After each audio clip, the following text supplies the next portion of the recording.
Fala pessoal, tudo bem? Hoje eu estou aqui para fazer a resolução comentada da segunda fase de biologia da FUVEST 2024. A primeira questão sobre ecologia de populações. Então tinham aqui conceitos básicos de ecologia, como que as populações elas flutuam ao longo do tempo.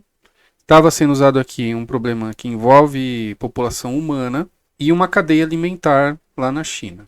Ele coloca para vocês aqui um gráfico mostrando a evolução da população chinesa lá de meados da década de 50 até meados da década de 60. A linha laranja é a taxa de mortalidade da população humana a cada 100 mil habitantes. Então, lá em 1955, né, a gente tem aqui a população humana com uma mortalidade de 12,3 a cada 1.000 habitantes.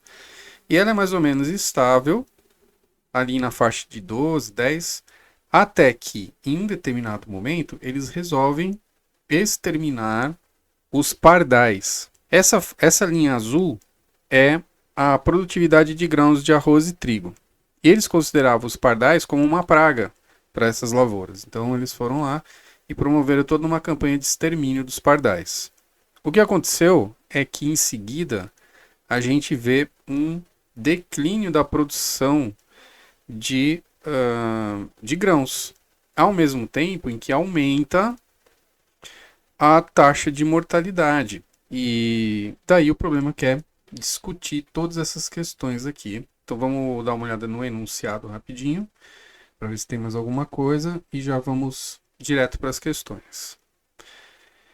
Então, que eles fizeram? Quase 2 bilhões de pardais foram mortos nesse período, porque era considerado uma peste.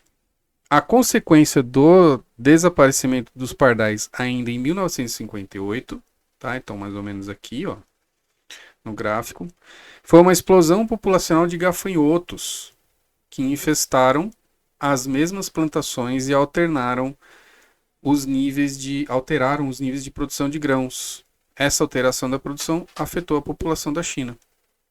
Em 60, o governo chinês reverteu a lei para evitar mais mortes de pardais. O país chegou a importar 250 mil pardais da União Soviética.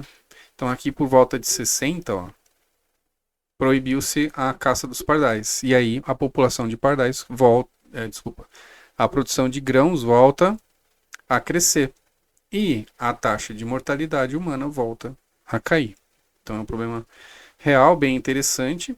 E aí ele pergunta o seguinte: explique a relação da taxa de mortalidade humana chinesa e a produção de grãos mostrada no gráfico. Isso é um problema clássico da relação entre produtor e consumidor. E depois vocês vão ver que teriam que fazer ainda um gráfico da questão dos pardais e dos gafanhotos, que seria um gráfico clássico de predador e presa. Tá? Então é muito simples responder isso. À medida que cai a produção de grãos, a população humana sofre pela escassez de alimentos. E a escassez de alimentos vai levar a uma maior mortalidade, óbitos, né? Que aqui não está especificado se é devido à mortalidade infantil ou não, mas provavelmente a escassez de alimentos leva à fome, e a fome leva a uma quantidade maior de óbitos. Então observa-se no gráfico que no momento em que a produção de grãos cai, aumenta concomitantemente a mortalidade por 1.000 habitantes. A taxa de mortalidade por 1.000 habitantes cresce.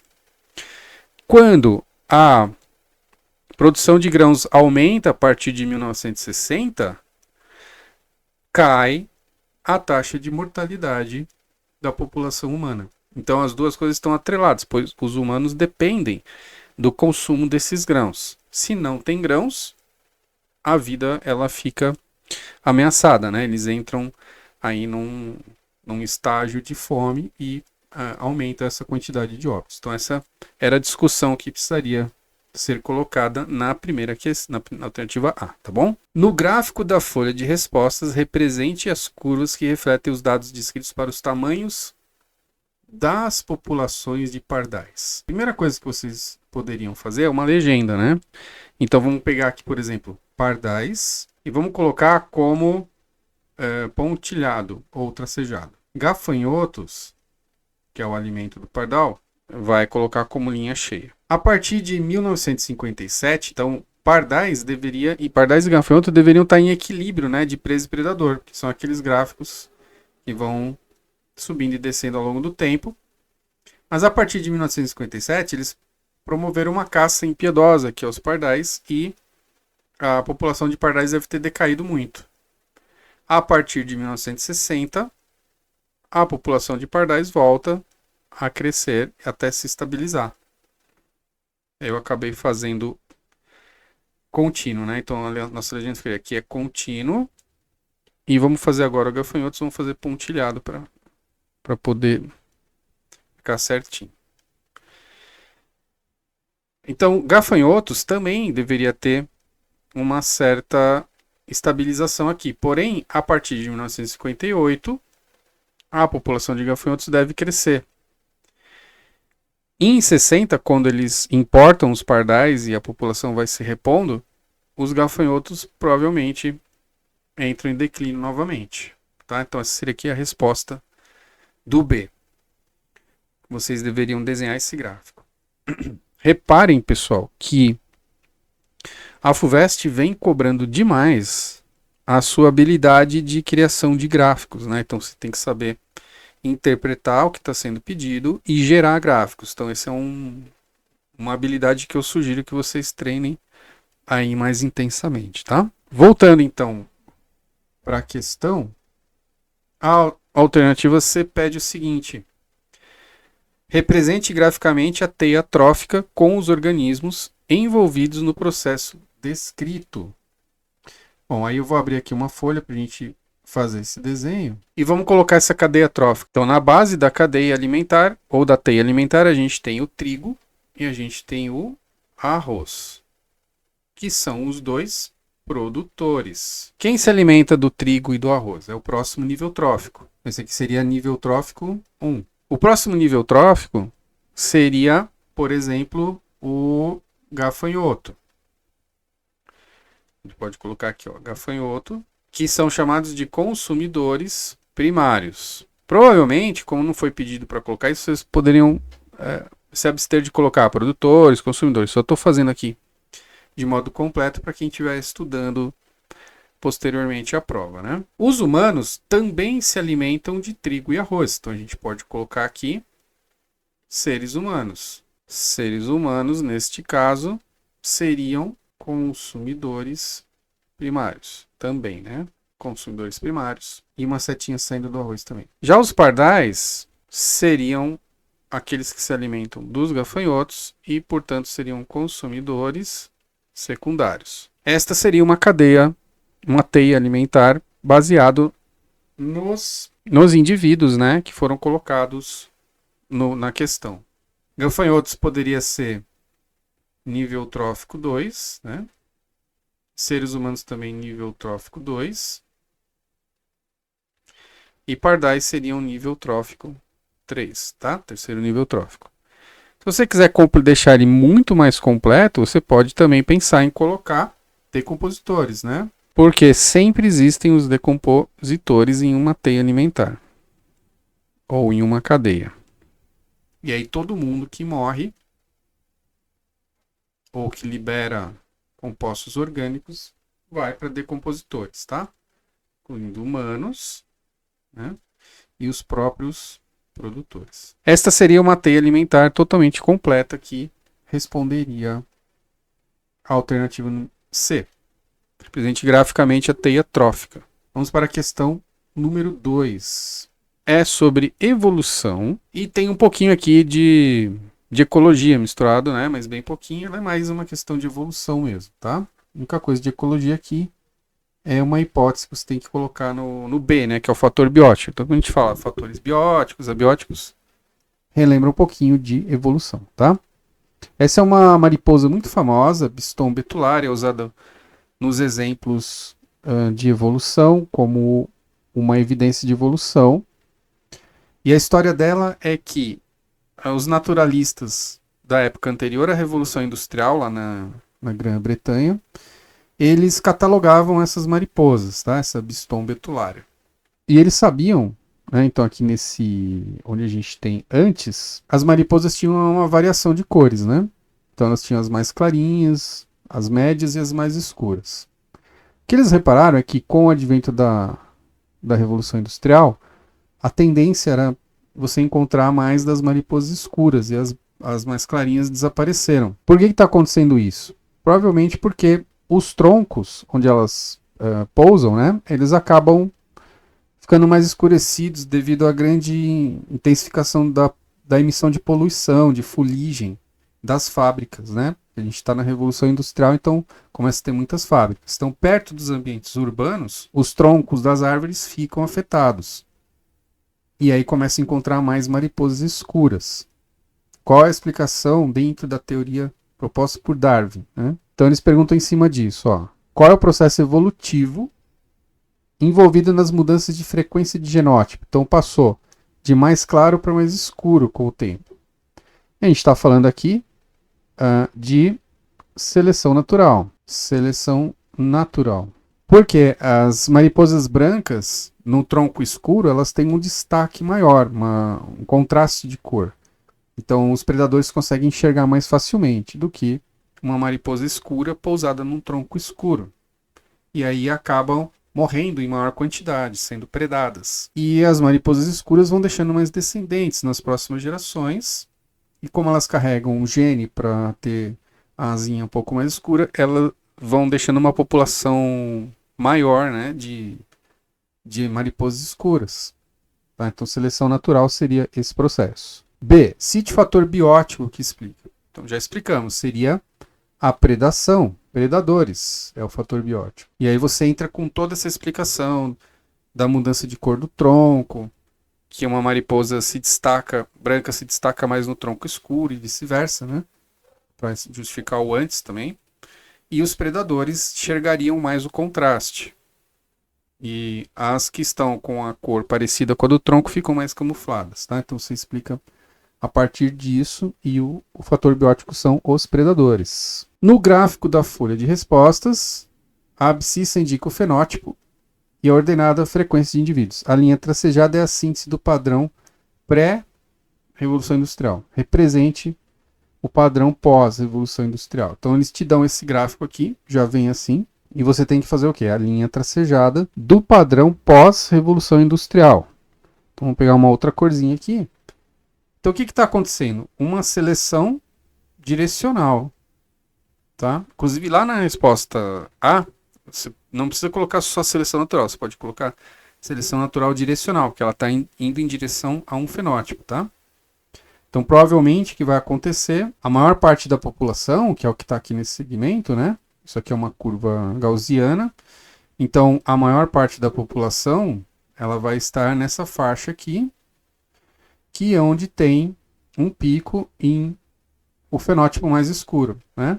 Essa população aqui ela tem um pico num fenótipo mais clarinho. Você teria que desenhar esta linha pontilhada laranja aqui, tá? Onde a mediana dessa curva estaria dentro do espectro aqui mais escurinho. Então essa é a questão número 2, uma questão muito interessante de evolução. Evolução sempre cai alguma coisa, tá? A questão número 3 envolve um pouquinho de fisiologia do sistema imune, do sistema circulatório aqui, e ela envolve um pouquinho de protozoose, no caso a toxoplasmose, tá? A toxoplasmose também é um tema bem concorrido aí no Enem e outros vestibulares, tá?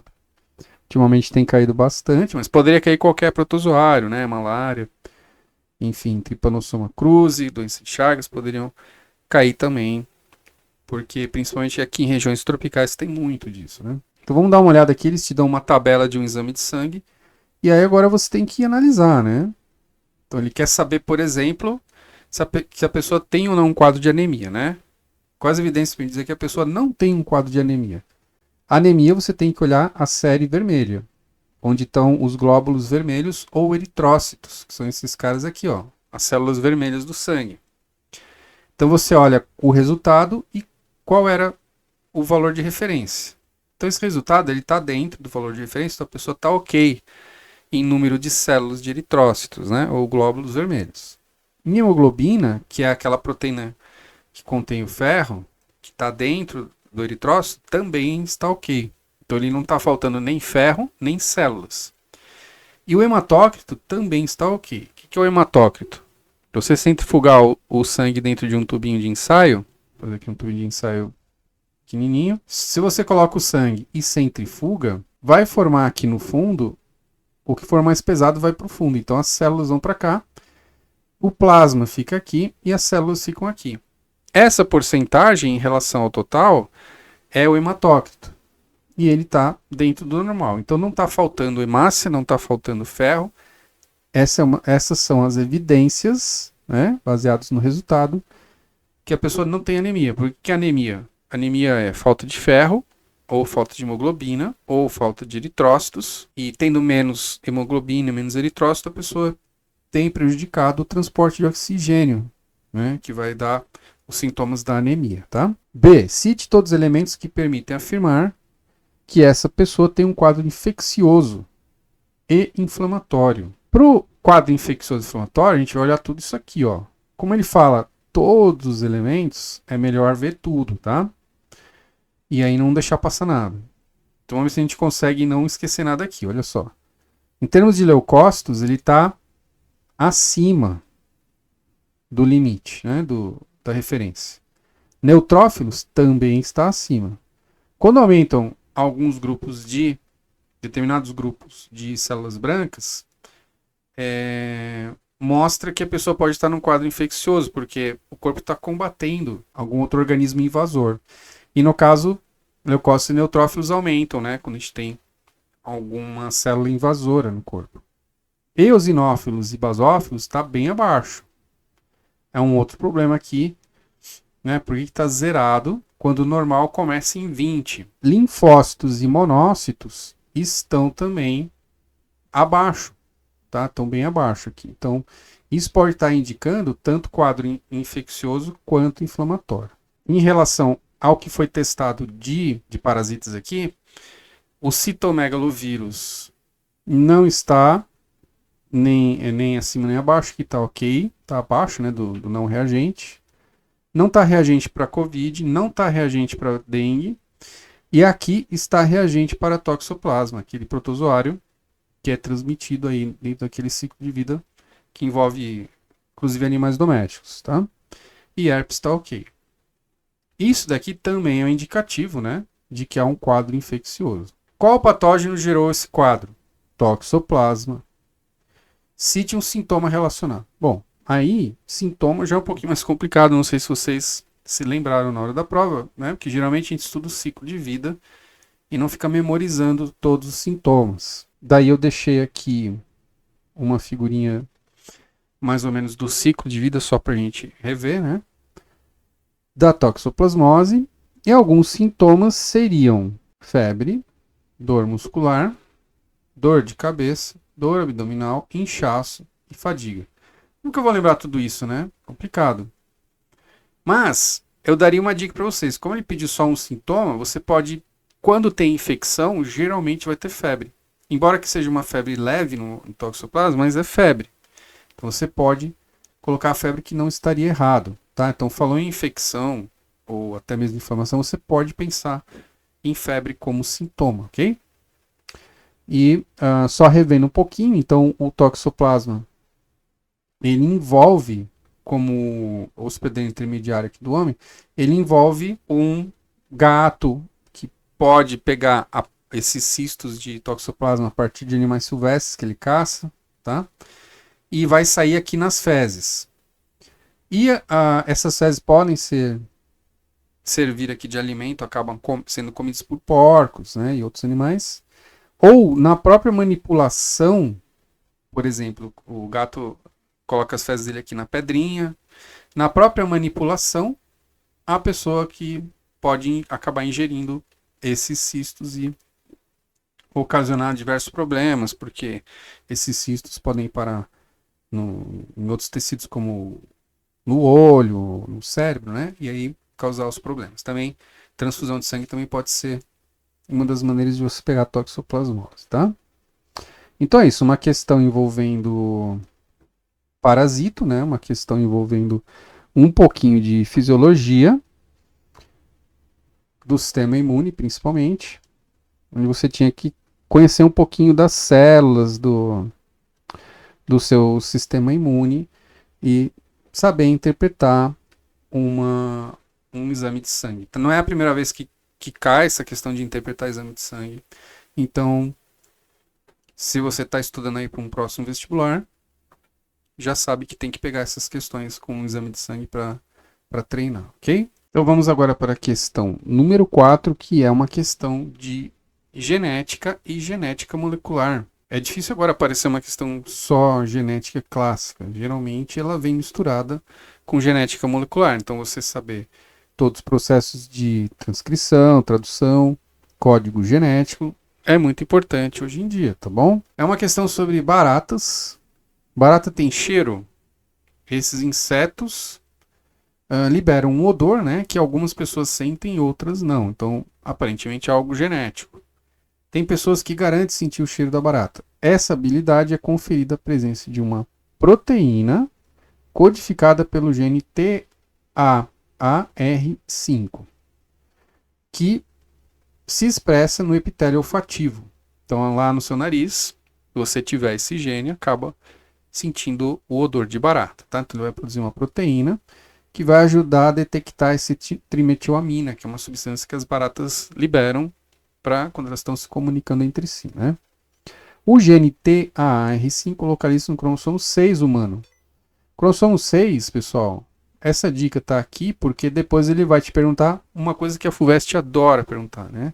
Qual é o padrão de herança? Mas vamos em frente. Uma mutação leva a substituição de aminoácido serina por uma prolina. Então é trocado lá na hora de fazer a proteína. Essa mutação atrapalha e faz uma prolina que reduz a capacidade de detectar trimetilamina.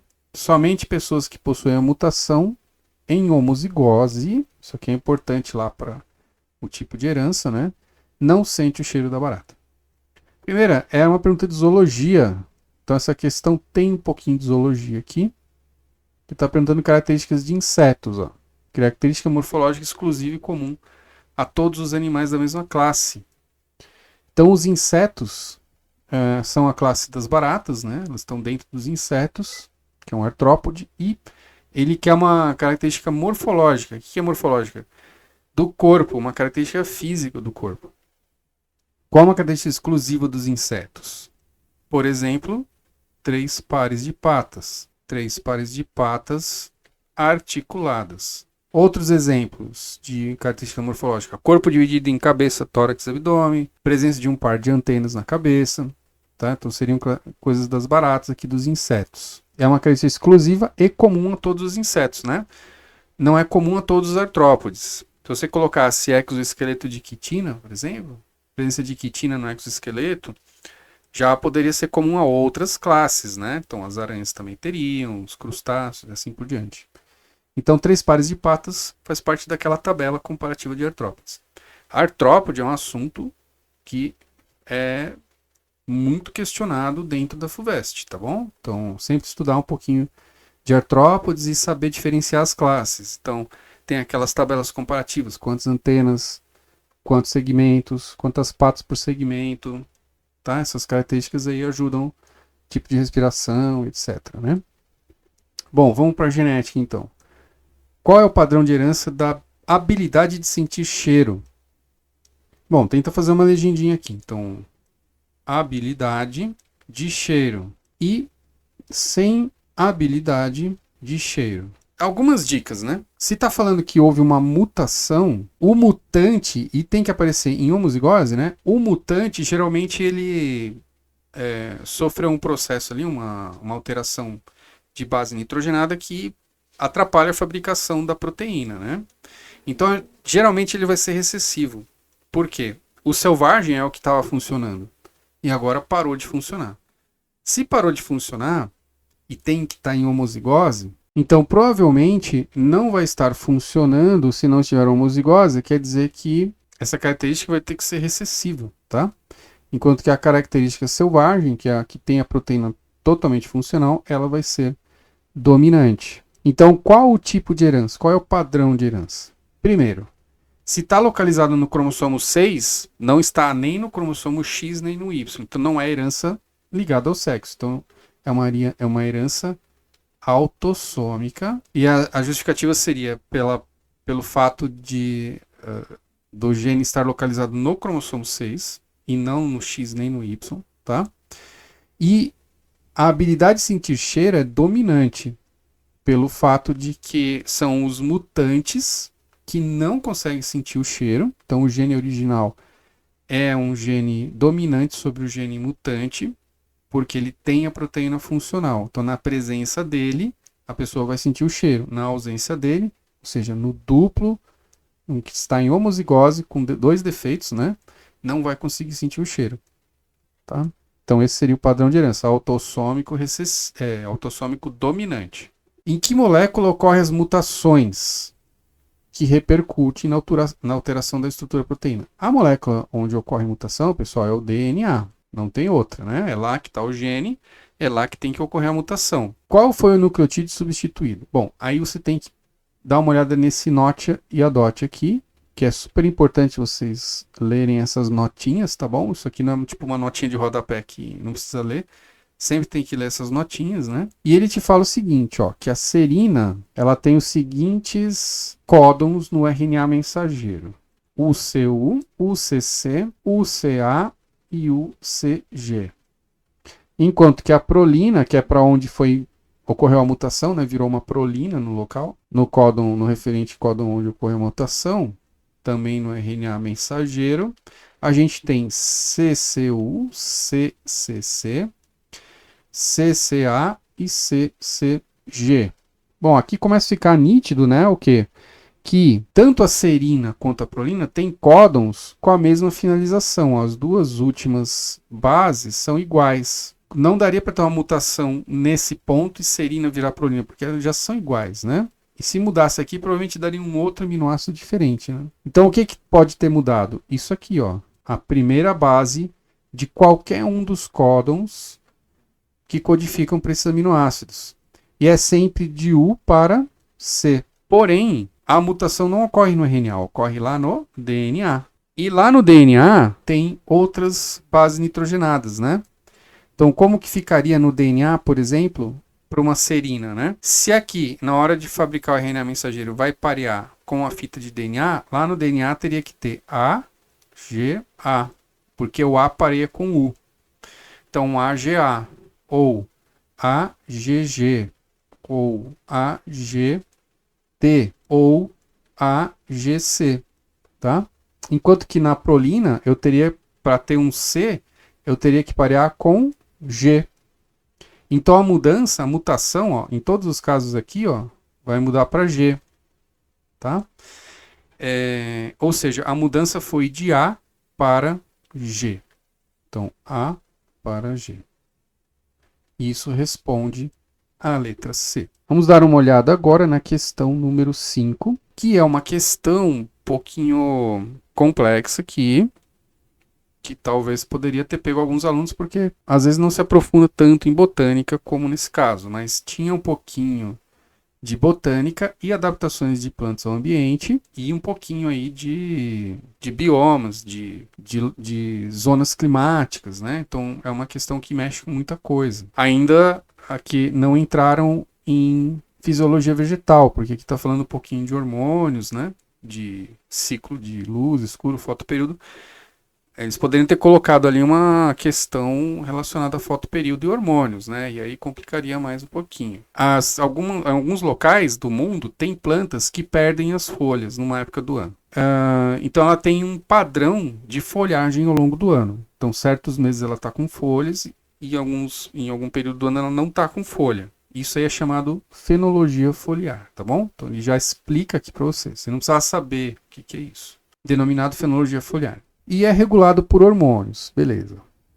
Produção influenciada principalmente pela temperatura e quantidade de horas de luz durante o dia. Então ele já te deu vários dados aqui que ajudam a resolver o problema. Então sempre na FUVEST tem muito dado nos enunciados. Então é importante ler o enunciado com calma e tentar extrair esses dados, tá? Numa floresta, então a gente está numa floresta, cujas condições ambientais estão representadas nas figuras 1 e 2, então a gente vai ter que olhar o meio ambiente dessa floresta. Ó. Ao longo do ano, de janeiro a dezembro, a precipitação, que está aqui em azul, é mais ou menos constante, vai ali de 100 a 150, não varia muito. Então é um local com precipitação mais ou menos constante ao longo do ano. A temperatura ela cai de 25 para 15, mas ao longo do ano, principalmente aqui, ó, em junho, julho, a gente tem uma queda da temperatura. Vou até passar a flechinha para cá. Mas pode ver que não tem temperaturas muito extremas, né? De 15 a 20 é um clima bem ameno. Aqui a gente tem o fotoperíodo também, então tem menos luminosidade em junho e julho. Aqui a gente já começa a pensar um pouquinho na questão da luminosidade. Você pode começar a definir, por exemplo, em qual hemisfério, né, que está localizada essa floresta. Essa floresta, a Terra ela tem menos luminosidade no hemisfério sul nesse período aqui. Né? Porque vocês sabem toda a questão da inclinação da Terra e a posição em relação à eclíptica do Sol.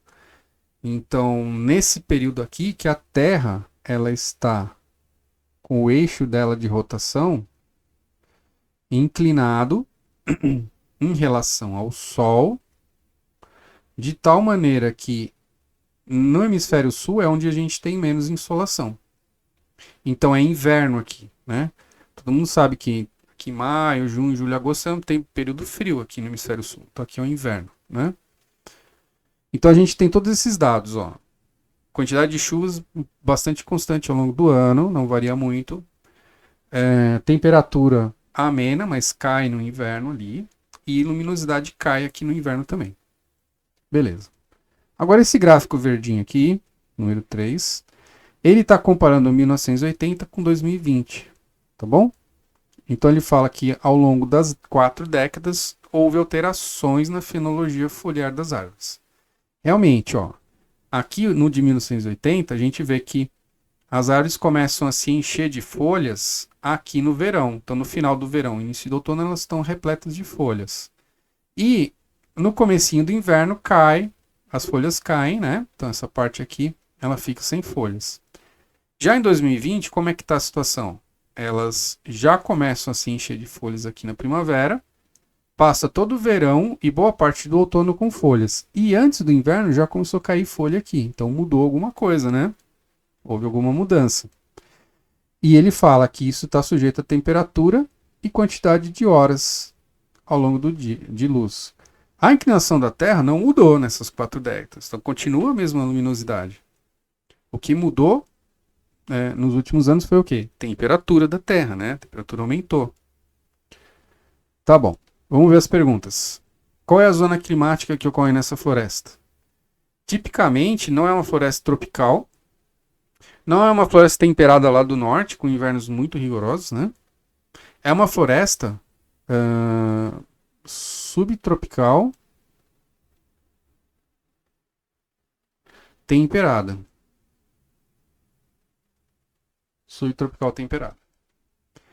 Por quê? Ela está numa região que é relativamente de clima ameno, né? E está no hemisfério sul aqui. Então a gente tem esse tipo de floresta nessa região, tá?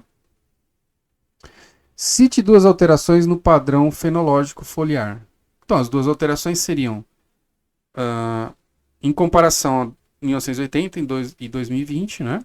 Em 2020, as árvores já estão repletas de folhas no início do verão, enquanto em 80 elas começavam a produção de folhas no início do verão e terminavam no final do verão. E a segunda alteração é que a queda das folhas está mais precoce, começando no final do outono, enquanto em 1980, na década de 80, elas começavam a ter queda de folhas mais no inverno. Como essas alterações fenológicas poderiam afetar o balanço de carbono? Bom, se eu tenho uma quantidade maior de folhas por um período maior de tempo, eu vou poder fazer mais fotossíntese, principalmente aqui no verão, onde tem bastante luminosidade, né?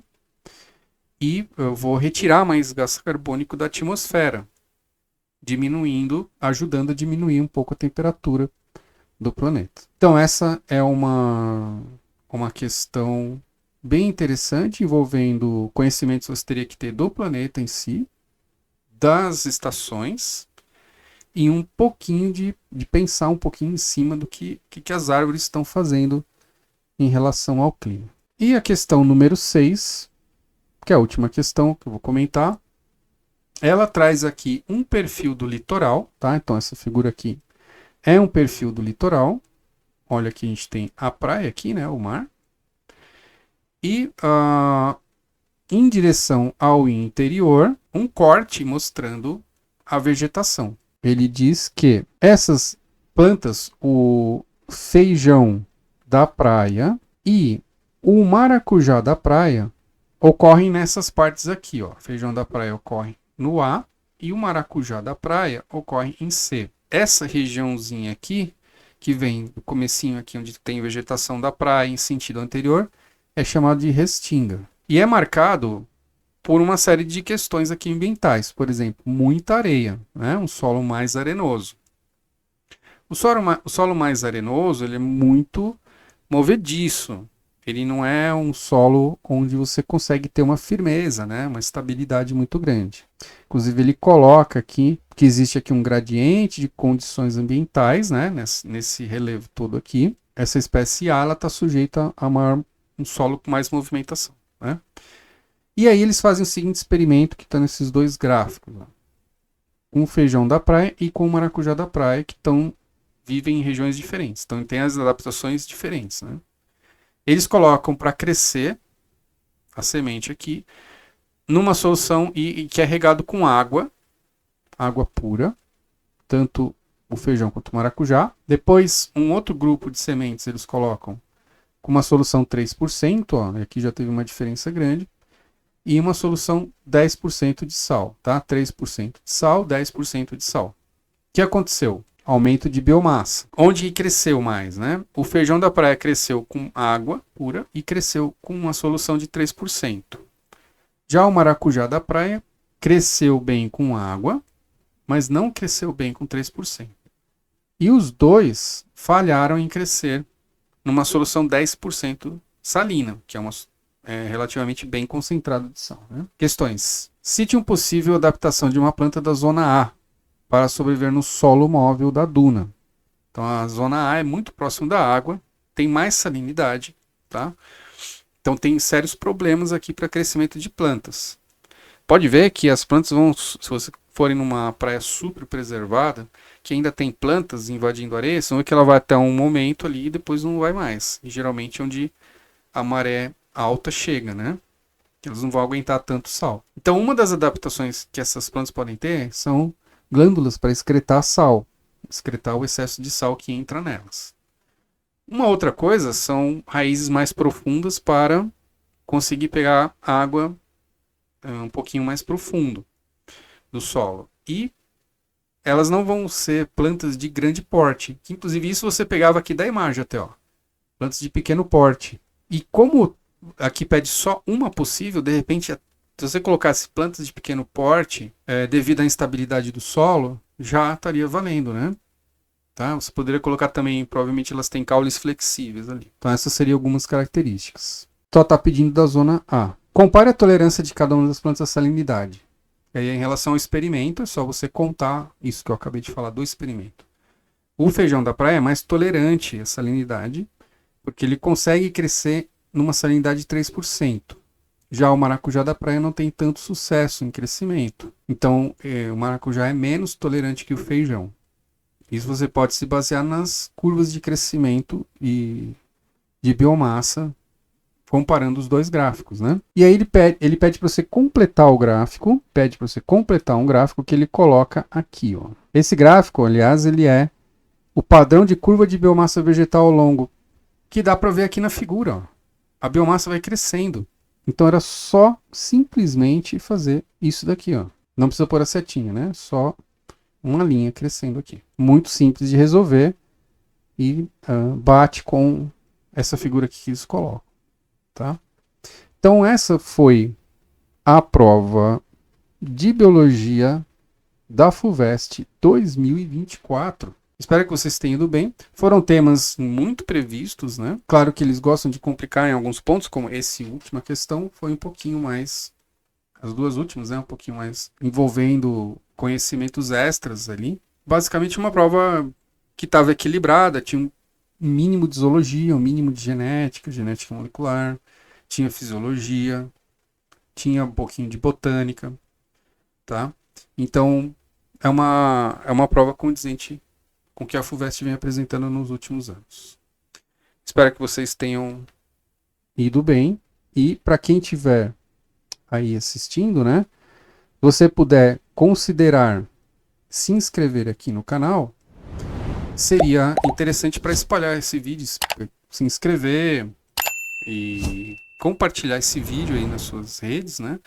Para que essas informações possam chegar a futuros estudantes que ano que vem, FUVEST 2025, podem estar assistindo isso como uma aula, tá? Então, agradeço a todos que ficaram pacientemente aí assistindo ao vídeo e até a próxima, pessoal. Muito obrigado.